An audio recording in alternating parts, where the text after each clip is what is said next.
Hey guys, Paul here with another video for you today. I'm going to talk about what causes GH gut, or at least my theory on what causes GH gut. I'm not saying this is correct, but this is what I believe, and I'm going to explain why I believe it, and we'll get into it in just 1 second. Before I do so, please take the time to subscribe to my channel. Got a lot of people watching my videos, not that many people subscribing. If you find this video informational, hit that thumbs up button.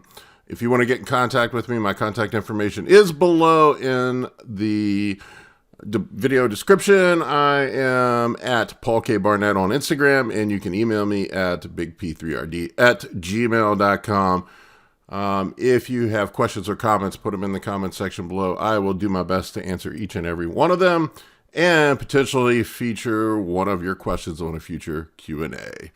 All right, so what causes GH gut? So let's back up and let's think about GH gut.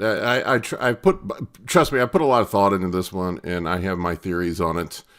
And GH gut was a huge problem in the late 90s, early 2000s. It does not seem to be such a problem now. You don't see it as frequently as you used to.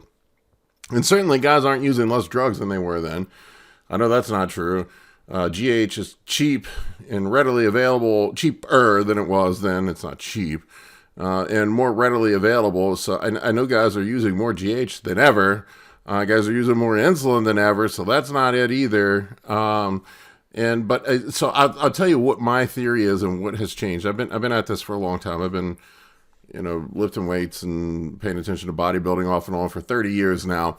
And back in the 90s and early 2000s, guys didn't pay attention to insulin sensitivity. We didn't even talk about it. Nobody knew any shit about insulin sensitivity, at least not the circles I ran in.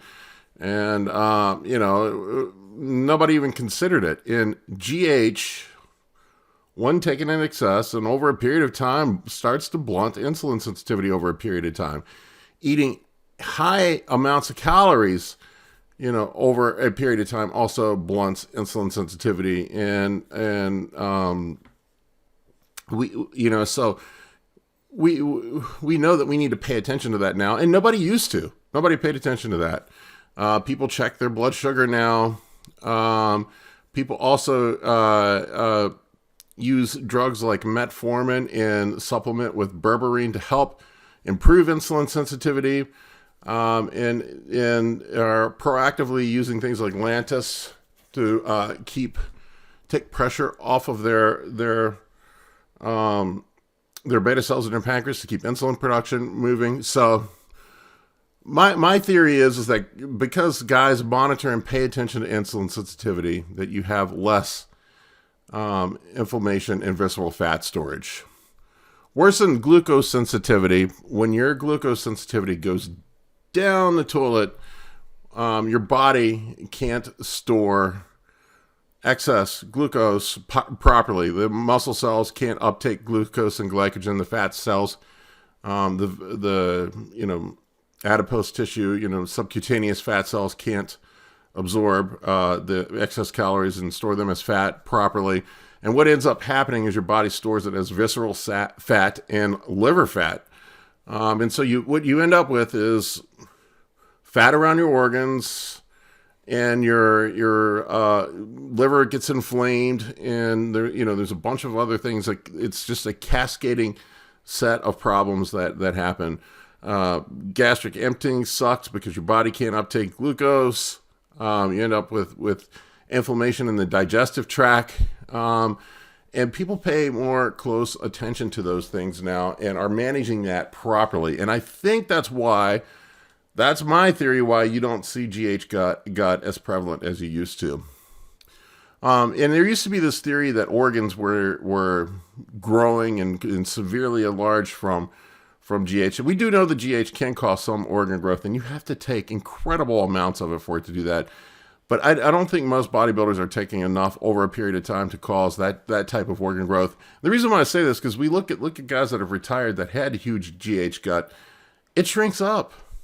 And we've seen guys that We've seen guys that now that have problems with gut, and they'll take a year to step back and reset things, and it shrinks up. So if it was organ growth, that would be permanent. Organs, that growth would be permanent. That swelling or that size, that GH gut, if it was from organ growth, would not go away. Not that quickly, anyway. Dave Palumbo had a good, gigantic GH gut, and he's super thin now. Dorian had one, and he's super thin now. So, I don't think that it's organ growth. I would say it's probably a combination of inflammation, visceral fat, and just poor digestion and bloating and whatnot in the digestive tract. That's my theory. You can believe it if you want or not. Once again, I don't have anything to back it up. This is just me speculating, but this is what I think it is. Let me know what you think in the comment section below. Take it easy, guys.